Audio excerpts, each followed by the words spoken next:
big tech, who has been your enabling ecosystem and enabling infrastructure, comes and starts competing with you. So big tech is in your case, big tech has always been known for their personalized journey and AI and driven experiences. And so, what happens when a big tech organization comes in and offers holistic wellness, just like you, with a great user experience and with all the product universe that you do? How do you compete with that? Yeah. I think what you're talking about is inevitable. This kind of providing a wellness solution.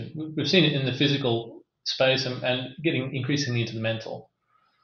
But it really does come back to the points that Sam made. It's about trust and it's about being able to comply with the regulations.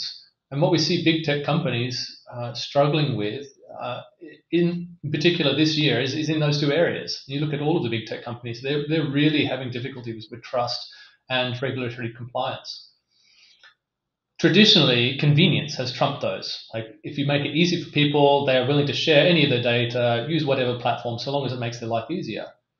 But over the last year or two, people are shifting. You see a real change in the way people are choosing to interact and engage with platforms. They're being more selective about the tools they use, the media that they consume, the platforms that they share data with, what they're sharing, and when they share it.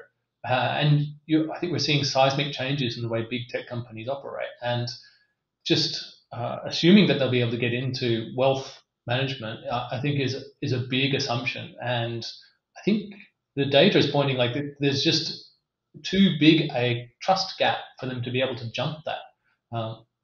Certainly, yes, in payments, it's much more about convenience. So sure. Question about buy now, pay later, I think is controversially. I feel like buy now, pay later. The value of that is on the evil side of the equation. I think people get into debt much too quickly. They take on debts faster than they should. I feel this is perfectly aligned for a big tech play. Um, um, maybe I shouldn't be getting cheeky about that, but yeah, it really does depend. It depends on the trust and the ability to operate in a regulated fashion. And big tech companies have shown over and over again they cannot be trusted with that. So